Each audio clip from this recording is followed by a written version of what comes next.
Today we're going to provide an overview of the out-of-the-box ethical fairness monitors that are enabled in ModelOp Center. Here we're in the production model inventory of ModelOp Center, and you can see I have a couple of models already loaded. But I'll quickly show you, if I switch to monitors, I can see all of the out-of-the-box monitors that have been provided in ModelOp Center.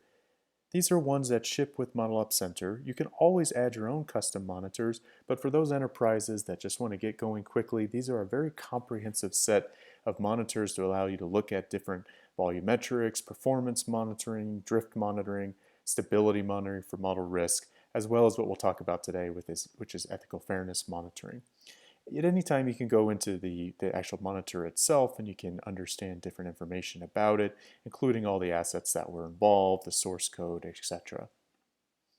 So let's go and see how we use this in action. So if I go back to my list in my production model inventory, I have an existing model, which is a North America consumer HELOC model, predicting the probability of default for a HELOC loan overall. And as I load a particular snapshot, you can see that I've already gone ahead and added a ethical fairness monitor here. If I go ahead and dive into this, what we've done is we've set up and we've actually selected to use this out-of-the-box ethical fairness monitor. We've selected particular data that is required in this case. And we didn't set a threshold, but we can. And we can also set a schedule, which I'll go ahead and do quickly here. Just call it my schedule and run the associated, and I'm going to run this every 5 minutes overall so that we can actually see this thing in action. And what this does is it actually goes in and updates that existing monitor that is going to run on that scheduled basis. It's going to call that out-of-the-box ethical fairness monitoring, which in this case we've actually integrated with a leading open source capability called Equitis that computes a number of different metrics to allow us to compare the results for protected classes. So I'm going to jump into a previous run that was done for this monitor, and these are the test results that came out of this particular ethical fairness run, which again we use this open source library from Carnegie Mellon called Equitis. As you can see, it actually computes for the protected class in the gender realm. The protected class in this case is female, a number of different metrics. And in this light blue, you can actually see the thresholds within we want these metrics to apply. So you see that we actually have some issues, in particular across the false omission rate, the false negative rate disparity. So at this case, when you're a model operator or an executive or a model owner, you see that this model is starting to trend towards potentially being ethically biased, and you need to go and investigate this model. So this is the disparity metrics, and down below are some of the raw metrics, which are called the group metrics, which again you can see some of the deviations in particular across a number of different areas. The false omission rate is one, and the false negative rate and false true positive rates are other areas for this. So by allowing to surface up these different metrics that just give us an insight into whether or not this model is actually producing fair and ethical results, as a model operator, model owner, I can go and actually take action.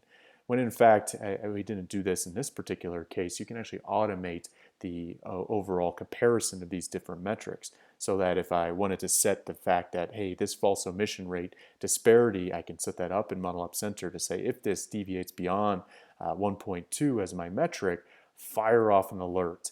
And that's actually triggered as part of a model lifecycle overall. So I'm going to jump into one right here where this is any particular monitor is upon that schedule that has been set, this model lifecycle automatically goes and gets that particular snapshot of that model that is out there likely in production. It runs against that actual monitor, which I had shown you previously. You can see one's actually running right now. It executes the monitor itself, the code behind there.